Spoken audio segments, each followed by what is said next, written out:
नमस्कार मित्रों, आपका आपके अपने YouTube चैनल शेखर एस्ट्रोलॉजी में स्वागत है। आज हम चर्चा करेंगे कुंडली के 12 भाव के बारे में। जन्म कुंडली के 12 भाव से हम देखते हैं कि जीवन के किन क्षेत्रों पे क्या प्रभाव डालता है, या जन्म कुंडली के 12 भाव जीवन के किन क्षेत्रों से जुड़ा हुआ है। आज की यह परिचर्चा एक अनुसंधान पर आधारित है। अनुभव और शास्त्र सम्मत ज्ञान के आधार पे आज हम पूर्ण रूप से जानेंगे कि जन्म कुंडली के जो 12 भाव होते हैं उनका संबंध किन क्षेत्रों से है, इनके ग्रह के अधिपति इस भाव में स्थित ग्रह क्या प्रभाव डाल सकते हैं। यदि आपके मन में भी कोई प्रश्न हो तो वह प्रश्न किस क्षेत्र से जुड़ा हुआ है और यह किस भाव से जुड़ा हुआ है, इत्यादि चीजों की जानकारी हम देखते हैं। आइए सबसे पहले हम शुरू करते हैं प्रथम भाव की चर्चा कि प्रथम भाव से हम क्या देखते हैं। जैसा कि आप जन्म कुंडली में देख रहे हैं, जन्म कुंडली का सबसे पहला भाव ये होता है, इसे प्रथम भाव या लग्न भाव कहा जाता है। लग्न भाव का जन्म कुंडली में विशेष महत्व है क्योंकि लग्न भाव से ही जन्म कुंडली प्रारंभ होती है। जन्म कुंडली की गणना जब हम शुरू करते हैं तो सर्वप्रथम लग्न का निर्धारण करते हैं। ऐसे जन्म कुंडली का लग्न वह राशि होती है जो आपके जन्म के समय पूरब दिशा में उदय हो रही थी। पूरब दिशा में उदय होने वाली राशि को ही लग्न मानकर, लग्न बनाकर प्रथम भाव में लिखते हैं। इसी के आधार पे आगे के भाव में राशियां आ जाती है और सारे 12 भाव में राशियां अवस्थित हो जाती है। यानी लग्न से ही गिनती शुरू होती है, यानी जैसा लग्न है उसी के आधार पे आगे की राशियां होगी। जैसे यहाँ अगर मेष लग्न है तो यहाँ निश्चित रूप से वृष लग्न आ जाएगा, यहाँ यदि वृष लग्न है तो यहाँ पर निश्चित रूप से मिथुन लग्न आ जाएगा। इस तरह से सारे भाव को लग्न भाव नियंत्रित करती है, इसलिए लग्न को अत्यंत महत्वपूर्ण भाव माना जाता है। आइए अब हम जानते हैं कि लग्न से किन किन क्षेत्रों को देखा जाता है या लग्न भाव आपके जीवन को किस प्रकार प्रभावित करता है, इसे हम जानते हैं। सबसे पहले जैसा कि वर्णन किया गया है कि कुंडली का सबसे महत्वपूर्ण भाव होता है। दूसरा कि स्वयं के बारे में, आपके अपने बारे में जानने के लिए लग्न को देखना आवश्यक है। आपका स्वभाव, कार्यशैली, व्यवहार, पसंद नापसंद, शारीरिक बनावट, चेहरा इत्यादि चीजों को देखने के लिए लग्न को देखना अत्यंत आवश्यक है। यानी लग्न के स्वामी या लग्न भाव में स्थित ग्रह आपके पसंद नापसंद, आपके चेहरा, आपका कार्यशैली, आपका सोचने समझने का तरीका इत्यादि सारी चीजों को प्रभावित करता है। यदि लग्न में शुभ ग्रह बैठा हो तो आपके पसंद नापसंद शुभ प्रकार का होता है, यानी समाज में उसका प्रतिष्ठा बनता है, आपके सोच विचार को अच्छा माना जाता है। दूसरा महत्वपूर्ण चीज है आप अपने को कैसा दिखाते हैं, लोग आपको कैसा देखते हैं। यानी आप अंदर से जो सोचते हैं वह व्यवहार में प्रकट करते हैं और क्या ऐसा चीज है जो सामने आप प्रकट करना चाहते हैं यह लग्न बताता है। साथ ही साथ जब आप कुछ प्रकट करते हैं तो लोग इसको कैसा लेते हैं, यानी लोग आपके बारे में क्या सोचते हैं, ये दोनों चीज लग्न के आधार पे ही निर्धारित होता है। आपका लग्न जैसा होगा उस प्रकार का ही आपका व्यवहार होगा, समाज में बर्ताव होगा और जैसा बर्ताव कीजिएगा उसके आधार पर ही लोग आपको उस विचार के व्यक्ति मानेंगे, उस स्वभाव के व्यक्ति मानेंगे। यानी शुभ लग्न में जन्म हो शुभ ग्रहों के प्रभाव से, यानी लग्न के स्वामी होकर शुभ ग्रह शुभ प्रभाव देंगे, तब आपके विचार, आपका स्वभाव उत्तम प्रकार का होगा, जिसे समाज में प्रतिष्ठा मिलेगी। समाज के लोग भी आपको धनी, ज्ञानी एवं संस्कारी मानेंगे। आप जीवन में क्या चाहते हैं, इसे प्राप्त करने के लिए क्या करते हैं, यानी जीवन में जो आप लक्ष्य बनाते हैं, यानी जीवन में जो आप करना चाहते हैं, जीवन में आपका पसंद नापसंद के आधार पे जीवन को क्या करना चाहते हैं, जीवन में क्या प्राप्त करना चाहते हैं, इत्यादि चीजों का आकलन लग्न से किया जाता है। जो आप चाहते हैं उसे प्राप्ति के लिए क्या करते हैं, यानी किन तरीकों से उसकी प्राप्ति के लिए प्रयास करते हैं, इस चीज का भी आकलन जन्म कुंडली के लग्न भाव से ही किया जाता है। लग्न भाव से हम यह देखते हैं कि आपका सोच विचार क्या है, जीवन का लक्ष्य क्या है, लक्ष्य प्राप्ति के लिए आप किस प्रकार के साधनों का प्रयोग करते हैं। आगे इसे हाउस ऑफ सेल्फ इंटरेस्ट भी कहा जाता है। हाउस ऑफ सेल्फ इंटरेस्ट यानी आपका इंटरेस्ट किन चीजों में है और किन चीजों में नहीं है, इसका आकलन लग्न से ही किया जाता है। लग्न के अच्छे ग्रह अच्छे चीजों में इंटरेस्ट पैदा करता है, जबकि लग्न के अशुभ ग्रह अशुभ चीजों में इंटरेस्ट पैदा करता है। लग्नेश यदि शुभ ग्रह है तो शुभ चीजों में आपकी रुचि होगी, लग्नेश यदि अशुभ ग्रह है तो अशुभ चीजों में भी आपकी रुचि होगी। इस प्रकार आपकी रुचि, आपकी अरुचि, आपका पसंद, आपका नापसंद, इन चीजों का आकलन लग्न भाव से किया जाता है। यदि कोई जातक कुंडली दिखाते समय यह प्रश्न करे कि बाबा मैं इस चीज के लिए क्या करूं, इस चीज के लिए प्रयासरत हूं, तो आपको सबसे पहले लग्न को देखना चाहिए। लग्न यदि संकेत देता है कि इस क्षेत्र में इसकी रुचि है तो आप निश्चित जानिए कि थोड़े प्रयास से ही वह उस क्षेत्र में सफलता पा सकता है। परंतु यदि लग्न के आकलन से ऐसा लगे कि इस क्षेत्र में इसकी रुचि नहीं है तो वह कहीं ना कहीं समाज के कार्य विधि से प्रभावित होकर लोगों को देखकर उस चीज में रुचि ले रहा है या उस चीज से जुड़ा हुआ प्रश्न पूछ रहा है। वहां पर यदि आप उसे सावधान करते हैं कि इस क्षेत्र में आपकी सफलता संदिग्ध है, इस क्षेत्र में आपकी रुचि कम है, अतः बहुत दिन तक, लंबी अवधि तक आप इस कार्य को नहीं कर पाएंगे और रुचि के कमी के चलते इस कार्य को पूर्ण भी नहीं कर पाएंगे। अगली दृश्य, श्रव्य, स्वाद, सुगंध एवं स्पर्श, इन पर लग्न का पूरा प्रभाव होता है। यानी आप क्या देखना पसंद करते हैं, क्या सुनना पसंद करते हैं, किन चीजों में आपको स्वाद आता है, या सुगंध के मामले में आपकी पसंद क्या है, या स्पर्श को लेकर आप क्या सोचते हैं, यानी किन चीजों को स्पर्श करने के बाद आपको आनंद आता है। इन पांचों चीज पे जो ज्ञानेंद्रियों से जुड़ी हुई चीज है, लग्न का पूर्णतः प्रभाव होता है। यानी प्रथम भाव यदि किसी खास ग्रह का संकेत करता है तो उस ग्रह से जुड़े हुए स्वाद, सुगंध, श्रव्य, दृश्य इत्यादि चीजों पे पूर्ण प्रभाव होता है। अगला, कुंडली का आधार संपूर्ण कुंडली पर प्रभाव। जैसा कि मैं प्रारंभ में ही बता रहा था कि जन्म कुंडली का आधार लग्न होता है, यानी प्रथम भाव ही कुंडली का आधार होता है। प्रथम भाव के आधार पे ही 12 भाव की राशियां निर्धारित हो जाती है और जिन भाव में जौन सी भी राशि आती है वह राशि पूर्णतः उस भाव को प्रभावित करती है और उस भाव के अधिपति होकर उस भाव को उस रूप में मोड़ देता है। अतः लग्न को एक महत्वपूर्ण स्थान माना जाता है। जैसे उदाहरण से समझें, लग्न में यदि 1 नंबर लिखा यानी मेष राशि हो तो निश्चित रूप से दसम भाव में 10 नंबर यानी मकर राशि होगी। दसम स्थान के स्वामी शनि ही आपके कर्म अधिपति कर्मेश कहलाएंगे और कर्म पे शनि का प्रभाव पूर्ण रूप से होगा। यहाँ अगर मेष लग्न की कुंडली होगी तो नवम भाव में गुरु की राशि धनु राशि आएगी, तो भाग्य पे बृहस्पति यानी गुरु का प्रभाव पूर्ण रूप से होगा। इस प्रकार कुंडली के 12 भाव का आधार लग्न होगा।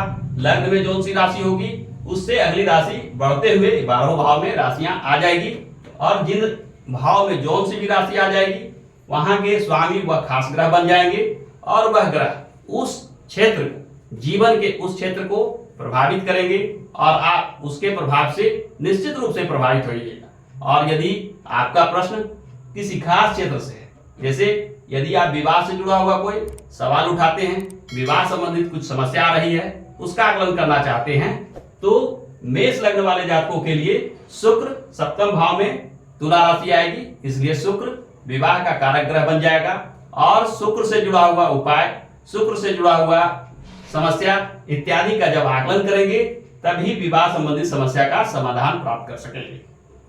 आइए दर्शकों, अब हम जानते हैं द्वितीय भाव के बारे में। जैसा कि कुंडली में आप देख रहे हैं कि प्रथम भाव के बगल में द्वितीय भाव होगा, दूसरा भाव इस भाव के जस्ट बगल में होता है। द्वितीय भाव के क्या क्या कारक हैं, द्वितीय भाव क्या क्या संकेत देता है, आइए एक एक कर जानते हैं। जैसा कि आप चार्ट में देख रहे हैं, द्वितीय भाव से सबसे पहले हम देखते हैं धन संपत्ति, पैतृक संपदा और धरोहर। यानी आपके पास धन संपत्ति कितना होगा या धन संपत्ति कैसे होगा, पैतृक संपदा क्या होगी, धरोहर यानी पुराने समय से रखा हुआ धन संपत्ति आपके पास होगी या नहीं होगी, इत्यादि सारी चीजों का आकलन जन्म कुंडली के द्वितीय भाव से करते हैं। आपकी आर्थिक स्थिति एवं आय, इसका भी आकलन द्वितीय भाव से किया जाता है।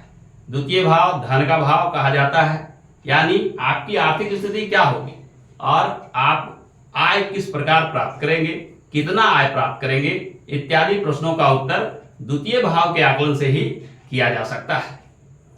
चल संपत्ति, नकदी रुपया पैसा, बैंक जमा, यानी धन के रूप में आपके पास चल संपत्ति क्या है, नकदी रुपया पैसा कितना है, बैंक में जमा है या नहीं, इत्यादि सारी चीजों का आकलन द्वितीय भाव से किया जाएगा।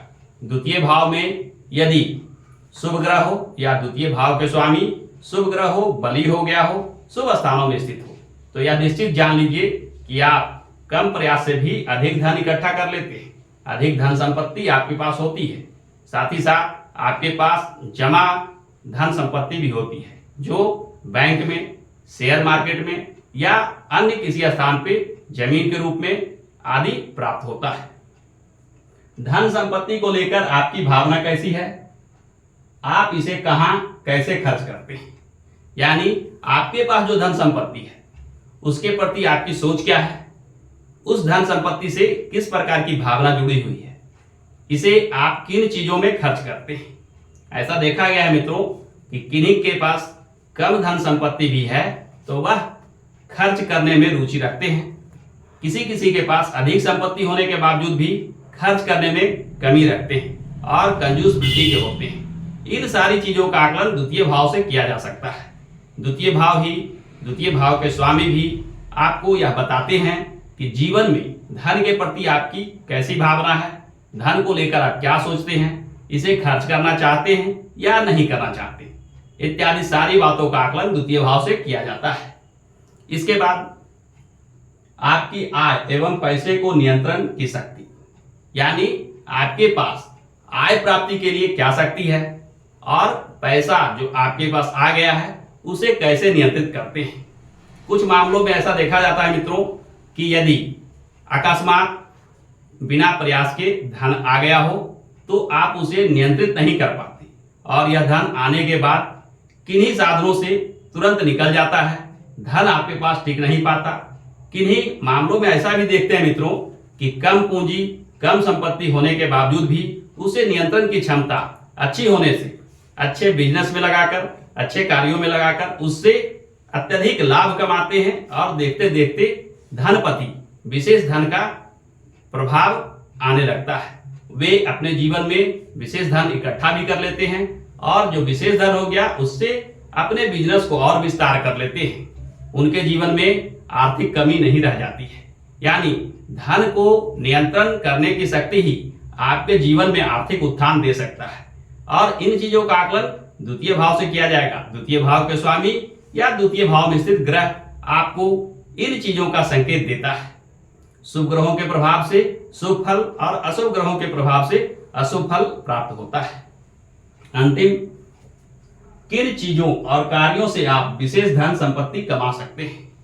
धन संपत्ति कमाने के लिए अनेक साधन हैं, परंतु किन साधनों से, किन क्षेत्रों से जुड़े हुए कार्यों को करके आप जीवन में अकूत संपत्ति इकट्ठा कर लेते हैं, यह भी द्वितीय भाव ही संकेत देता है। यदि द्वितीय भाव में शुभ ग्रह हो, बली ग्रह हो या द्वितीय भाव के स्वामी शुभ और बली हो, तो यह निश्चित मान लीजिए कि आप जिन कार्यों में लगिएगा आपको सफलता प्राप्त होगी, यानी धन के मामलों में आप भाग्यशाली कहे जाएंगे और कम समय में ही अधिक धन कमा लेंगे। इस धन से भी अधिक धन और प्राप्त करेंगे, यानी थोड़े से धन को अधिक धन और अधिक धन से बहुत से धन में आपकी जीवन बदलते जाएगी। देखते ही देखते आपके पास बहुत सारा धन प्राप्त हो सकता है, परंतु द्वितीय भाव के अशुभ प्रभाव होने से आप चाहे किसी भी परिवार में जन्म लिए हो, आपकी पारिवारिक पृष्ठभूमि कुछ भी रही हो, यानी व्यवसाय रोजगार करने के लिए आपने कितना भी पूंजी लगा दिया, परंतु यदि द्वितीय भाव आपका समर्थन नहीं करता है, यानी आपको द्वितीय भाव का आशीर्वाद प्राप्त नहीं है, द्वितीय भाव का शुभ फल प्राप्त नहीं है, तो जीवन में उस कार्य में जिसमें सारी सुख सुविधा व्यवस्था हर चीज को लगा दिए हैं, उससे भी लाभ प्राप्त नहीं हो पाता है। यानी द्वितीय भाव का शुभ होना आपके जीवन में आर्थिक सफलता के लिए अत्यंत आवश्यक है। यदि द्वितीय भाव शुभ फल दे रहा हो तो यह निश्चित मानिए कि आप किसी भी कार्य में लगिएगा, आपके जीवन में आर्थिक उत्थान तुरंत प्राप्त होगा और जीवन में आर्थिक कष्ट, आर्थिक दुख नहीं रह जाएगा। तो इस प्रकार आज हमने देखा प्रथम भाव और द्वितीय भाव की चर्चा। आगे तृतीय भाव और चतुर्थ भाव पे चर्चा शुरू करते हैं। तो आइए शुरू करते हैं तृतीय भाव और चतुर्थ भाव से क्या देखते हैं उसके बारे में। तो जैसा कि चार्ट में देख रहे हैं, द्वितीय भाव के बाद तृतीय भाव का स्थान आता है। कुंडली में यह भाव तीसरे स्थान का भाव तृतीय भाव के नाम से जाना जाता है। आइए अब हम जानते हैं कि तृतीय भाव से किन चीजों को देखा जाता है। तो जैसा कि चार्ट में देख रहे हैं कि संचार, दैनिक यात्रा, वार्तालाप से, यानी दैनिक जीवन में जो यहाँ वहाँ आप यात्रा करते हैं, कहीं जाते हैं, कुछ छोटे मोटे चीजों के लिए जो यात्रा होती है वह तीसरे भाव से देखी जाती है। संचार अर्थ एक स्थान से दूसरे स्थान पे जाना, छोटे मोटे स्थान परिवर्तन करके कहीं निवास करना इत्यादि का आकलन तृतीय भाव से किया जाता है। साथ ही साथ आपकी बातचीत की शैली यह तृतीय भाव बताता है कि आप बातचीत करने में किस प्रकार की कुशलता रखते हैं, आपकी वार्तालाप शैली किस प्रकार की है, इसका आकलन तृतीय भाव से किया जाता है। अगला आत्म अभिव्यक्ति, पारिवारिक संबंध, यानी आप अंदर से जो सोचते हैं, अंदर से जो प्लानिंग करते हैं वह लोगों के बीच में किस प्रकार रखते हैं, यानी आत्म अभिव्यक्ति करने की शैली आपकी कैसी है, इसका आकलन तृतीय भाव से किया जाता है। साथ ही साथ पारिवारिक संबंध, परिवार के लोगों के बीच में आपका संबंध कैसा है यह जानने के लिए तृतीय भाव का आकलन करना चाहिए। अगला आपके सोचने, बोलने, लिखने का तरीका, यानी आप कैसा सोचते हैं, आप कैसा बोलते हैं और आप कैसा लिखते हैं इत्यादि चीजों का आकलन तृतीय भाव से किया जाता है। यदि तृतीय भाव में शुभ ग्रह हो या तृतीय भाव का स्वामी एक शुभ ग्रह हो तो यह निश्चित जानिए कि आपके सोचने, बोलने और लिखने का जो तरीका होगा वह अत्यंत उच्च प्रकार का होगा। यानी आप इन चीजों में निष्णात होइएगा और आपके द्वारा लिखा, बोला या पढ़ा गया कोई भी चीज समाज में प्रतिष्ठा प्राप्त करेगा। अगला तर्क शक्ति, याददाश्त शक्ति, कार्यशैली, क्षमता, यानी आपकी तर्क शक्ति कैसी है, यानी किन मामलों पे क्या तर्क कर सकते हैं, किन मामलों पर क्या तर्क देते हैं और आप इस मामले में क्या सोचते हैं। याददाश्त शक्ति, यानी पढ़ी हुई चीज आपको कितने लंबे अवधि तक याद रह पाता है इत्यादि चीजों का आकलन तीसरे भाव से किया जाता है। साथ ही साथ कार्यशैली की क्षमता, यानी कार्य जो आप करते हैं वो किस तरीके से करते हैं, किस प्रकार की कार्यशैली आपको पसंद है या कार्य करते समय किस प्रकार की शैली आप अपनाते हैं, यह तीसरा भाव बताता है। प्रारंभिक शिक्षा, अध्ययन और सीखने की क्षमता, आपके जीवन में, प्रारंभिक जीवन में खासकर अध्ययन क्या किए हैं और क्या अवसर प्राप्त हुआ है अध्ययन करने का, यह तीसरा भाव से पता चलता है। सीखने या अध्ययन करने की क्षमता, कला, यानी किसी चीज को आप सीखते हैं तो सीखने में कितना कुशल है, किसी चीज को अध्ययन करके कितना ज्ञान प्राप्त करते हैं, यह तीसरा भाव से पता चलता है। यदि तीसरा भाव सुप्रभाव में है तो इन चीजों में आप दक्ष होते हैं, यानी प्रारंभिक जीवन से ही आपको शिक्षा के अच्छे अवसर मिलते हैं। साथ ही साथ आपकी याददाश्त शक्ति, मन की शक्ति तीव्र होती है और किसी चीज को आसानी से सीखते हैं, किसी चीज का अध्ययन करने पर आसानी से ज्ञान प्राप्त कर लेते हैं। अगला भाई बहन, चचेरा भाई बहन, इनसे संबंध कैसा रहेगा। तीसरा भाव को भ्रातृभाव भी कहा जाता है। इससे भाई बहन, साथ ही साथ चचेरे भाई बहन का भी आकलन किया जाता है। यह भी देखा जाता है कि भाई बहन के साथ आपका संबंध कैसा रहेगा, इन लोगों के साथ आपके रिश्ते कैसे रहेंगे, इन लोगों का सहयोग कैसा प्राप्त होगा, इन लोगों को आप कैसा सहयोग करेंगे इत्यादि सारी चीजों का आकलन तीसरे भाव से किया जाता है।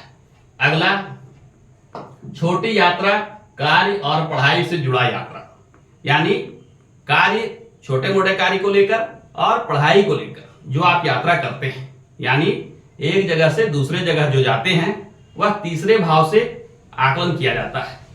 तीसरे भाव का शुभ होना या तीसरे भाव में शुभ ग्रह का होना यह दर्शाता है कि आप अपने जीवन में पढ़ाई के लिए, छोटे मोटे कार्य के लिए अधिक यात्रा करते हैं, एक जगह से दूसरे जगह जाकर विद्या अध्ययन करते हैं, विद्या प्राप्त करते हैं इत्यादि सारी चीजों का संकेत तीसरे भाव से मिलता है। और अंत में पराक्रम, हिम्मत, हौसला का भाव इसे माना जाता है। शास्त्रों में तीसरे भाव को पराक्रम भाव भी कहा गया है। पराक्रम यानी आपका हिम्मत, हौसला, कॉन्फिडेंस लेवल क्या है इत्यादि चीजों का आकलन तीसरे भाव से किया जाता है। तीसरे भाव का संबंध यदि शुभ ग्रहों से हो, बली ग्रहों से हो, हिम्मत हौसला देने वाले ग्रहों से हो तो यह निश्चित मानिए कि आप दिलेर स्वभाव के होंगे, किसी कार्य में डर भय नहीं रहेगा और कार्यों में रिस्क उठाना पसंद करेंगे। इस प्रकार के कार्यशैली होगी कि किसी भी कार्य को आप आगे बढ़कर करेंगे और जीवन में सफलता प्राप्त करेंगे। अगला चतुर्थ भाव की चर्चा करेंगे। हम जानेंगे कि चतुर्थ भाव से किन क्षेत्रों को देखते हैं, यानी चतुर्थ भाव का संबंध जीवन के किन क्षेत्रों से है, किन प्रश्नों के समाधान के लिए चतुर्थ भाव का आकलन किया जाता है। तो कुंडली में जैसा कि आप देख रहे हैं कि तीसरे भाव के बाद प्रथम, द्वितीय, तीसरा, तीसरे भाव के बाद ये चतुर्थ भाव होता है, यानी चौथा भाव। इस चौथा भाव का संबंध किन चीजों से है, किस भाव से क्या देखते हैं के अंतर्गत चौथा भाव में हम जानेंगे कि चौथा भाव से हम क्या देखते हैं, चौथा भाव का संबंध किन चीजों से है, एक एक कर हम देखते हैं। तो जैसा कि आप चार्ट में देख रहे हैं कि सबसे पहले निवास स्थान, घर, भूत, वर्तमान, भविष्य, समय, यानी जो आपका निवास स्थान है, जो आपका घर है, भूतकाल में क्या था, वर्तमान में भी क्या है और भविष्य में कैसा होगा। यानी आपका निवास स्थान आज कैसा है, कल कैसा रहेगा और भविष्य में कैसा होगा, इसके आकलन के लिए चतुर्थ भाव का आकलन करना अत्यंत आवश्यक है। चतुर्थ भाव में शुभ ग्रह हो या चतुर्थ भाव के स्वामी शुभ ग्रह, तो निश्चित मानिए कि आपके घर का स्थिति बहुत अच्छा होगा, यानी आप एक अच्छे घर में निवास करेंगे, आपका निवास स्थान शुभ स्थिति में होगा, घर का वातावरण भी आनंदमय, मंगलमय होगा। दूसरा चीज, माता पिता एवं घर के परिवार से संबंध। घर या निवास स्थान में सबसे महत्वपूर्ण चीज है कि यहाँ निवास करने वाले लोगों से, यानी परिवार के सदस्यों से आपका संबंध कैसा रहेगा। इस बात की जानकारी के लिए हमें चतुर्थ भाव का आकलन अवश्य करना चाहिए। चतुर्थ भाव में यदि शुभ ग्रह है या चतुर्थ भाव में शुभ ग्रह की दृष्टि हो या चतुर्थ भाव के स्वामी शुभ स्थान पर स्थित हो, इन स्थिति में चतुर्थ भाव को बली माना जाएगा और बली होकर चतुर्थ भाव आपको शुभ परिणाम देगा। यानी घर परिवार आपके अच्छे होंगे, घर परिवार के रिश्तेदारों से, पारिवारिक लोगों से आपके संबंध अच्छे होंगे, आप हंसी खुशी से मंगलमय वातावरण में वहां निवास कीजिएगा, आपको वहां रहने में आनंद की प्राप्ति होगी, लोग भी आपको सेवा सहायता करेंगे। अगला, पूर्व जन्म के परिवार, ज्ञान, संस्कार। चतुर्थ भाव से एक महत्वपूर्ण चीज जाना जाता है कि पूर्व जन्म में आपके जो परिवार थे उस परिवार से आपने क्या ज्ञान प्राप्त किया, उस ज्ञान से आप में क्या संस्कार वर्तमान में आया। यानी पूर्व जन्म में जो आप ज्ञान और संस्कार प्राप्त किए, इस जीवन में उसका कुछ ना कुछ प्रभाव रह जाता है। इस वजह से घर परिवार को लेकर आपके सोच विचार, आपके मन की स्थिति पर एक खास प्रभाव होता है। आप कुछ खास चीजों को पसंद करते हैं, कुछ खास व्यक्ति को पसंद करते हैं, कुछ लोगों से अच्छे रिश्ते नहीं होते, किसी को देखने से आनंद की प्राप्ति होती है और किसी को देखने से आनंद की प्राप्ति नहीं होती है। इन सारी बातों को अगर हम आकलन करते हैं तो हमें जानना होगा चतुर्थ भाव की स्थिति, यानी चतुर्थ भाव का संबंध इन चीजों से भी है। आगे, घर परिवार से जुड़े सभी मामले, रिश्ते, रिश्ता और संबंध, यानी घर परिवार से जुड़ा हुआ कोई भी बात, कोई भी तरह का चर्चा, परिचर्चा, स्थिति, परिस्थिति, घर में जो भी हो रहा है, परिवार में जो भी हो रहा है, इन सारे चीजों का आकलन करने के लिए चतुर्थ भाव का आकलन करना आवश्यक है। यदि कोई व्यक्ति यह जानना चाहता है कि मेरे घर में पिताजी की स्थिति मेरे प्रति क्या रहेगी, माताजी मेरे प्रति क्या सोच रखते हैं, या बहन भाई मेरे प्रति क्या सोच रखते हैं, इन चीजों का अगर आकलन करना है तो आपको चतुर्थ भाव की स्थिति पे विशेष रूप से ध्यान देना चाहिए। चतुर्थ भाव का शुभ स्थिति होना आपको इन चीजों को लेकर एक पॉजिटिव परिणाम देगा। यानी इन चीजों को लेकर आप भाग्यशाली होंगे, लोगों का सहयोग समर्थन आपको प्राप्त होगा। अगला, भूमि, अचल संपत्ति, मकान, घर, पैतृक संपत्ति, इन चीजों का संबंध चतुर्थ भाव से है। चतुर्थ भाव घर मकान के साथ साथ भूमि और अचल संपत्ति, मकान, घर, पैतृक संपत्ति, माने बना बनाए मकान हो या भूमि हो या भूमि के रूप में कोई संपत्ति हो, इन प्रकार के चीजों का संबंध चतुर्थ भाव से है। चतुर्थ भाव का बली होना आपको इन चीजों को लेकर भाग्यशाली बनाता है। आप थोड़ा भी प्रयास करते हैं तो आपको भूमि, मकान, जमीन जायदाद आसानी से प्राप्त होता है। आप इन चीजों को लेकर भाग्यशाली होते हैं। आपके द्वारा कम प्रयास करने पर भी कम कीमत में भी महंगी से महंगी चीज प्राप्त हो जाती है और जीवन में इन चीजों की प्रचुरता आने लगती है। अगला, जीवन के अंतिम भाग में सुरक्षा के प्रति सोच, यानी जीवन का जो अंतिम क्रम होगा, जीवन के जो अंतिम भाग होगा, उसमें आप यह जरूर सोच रखिएगा कि अंतिम समय कैसे बीतेगा, इसकी सुरक्षा के लिए मैं क्या करूं। आज ही आप जीवन के अंतिम क्षण को सजगता, सुरक्षा इत्यादि की जरूरत के हिसाब से आप कुछ ना कुछ व्यवस्था करेंगे, इसके बारे में एक सोच रखेंगे।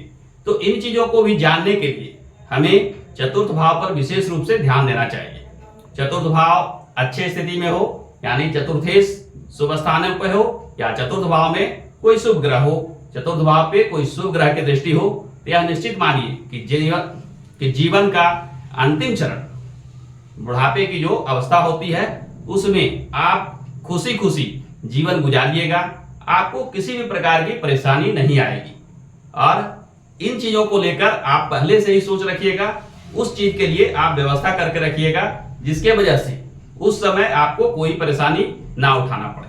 अगला, मन में छुपाकर रखी गई बात जो कोई जान ना सके, यानी कुछ चीज आप अपने जीवन में मानसिक रूप से ही जानते हैं, यानी मन में ही चिंतन मनन करते हैं और लोगों से, समाज से छुपा कर रखते हैं, मन में सोचते हैं, चाहे किसी कार्य से जुड़ा हुआ विचार हो, चाहे किसी प्लानिंग को लेकर के आपके विचार हो, कुछ ना कुछ ऐसे चीज होते हैं जो आप अपने मन में रखते हैं या किसी के साथ शेयर करना नहीं चाहते। इन सारी चीजों के लिए चतुर्थ भाव का आकलन करना आवश्यक है।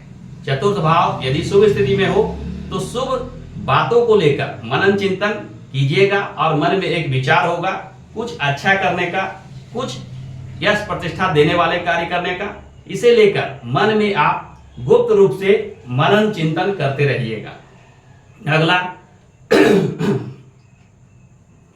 माता, वाहन, भूमि से जुड़ा सुख। जब हम चतुर्थ भाव का आकलन करेंगे तो माता से जुड़ा हुआ सुख, यानी मातृ सुख कैसा होगा, माता का प्रेम भाव आपके प्रति क्या होगा, माता कितने दिनों तक आपके प्रति आशीर्वाद बनाए रखेगी, यानी माता की आयु का भी संबंध चतुर्थ भाव से देखा जाएगा। वाहन, यानी किसी प्रकार के संचार के माध्यम आपके चतुर्थ भाव से जुड़े होते हैं। भूमि से जुड़ा, जैसा कि पहले मैं बताया कि भूमि से भी जुड़ा हुआ ये स्थान है और भूमि से जुड़ा हुआ जो सुख प्राप्त होगा, इसके लिए भी चतुर्थ भाव का आकलन करना चाहिए। तो इस प्रकार से हम देखते हैं कि जन्म कुंडली के चतुर्थ भाव से इन चीजों को देखा जाता है। तो आगे हम चर्चा करेंगे जन्म कुंडली के पंचम भाव से क्या देखा जाता है एवं जन्म कुंडली के षष्ठ भाव से क्या देखा जाता है। इसके बारे में हम आगे अगले पार्ट में इस पर विस्तार से जानकारी लेकर आएंगे। आज के लिए इतना ही। आशा करता हूं कि आपको यह वीडियो पसंद आया होगा। यदि यह वीडियो पसंद आया है तो आप हमारे इस चैनल को सब्सक्राइब कर लीजिए, आप हमारे इस वीडियो को लाइक कीजिए और ज्यादा से ज्यादा शेयर कीजिए।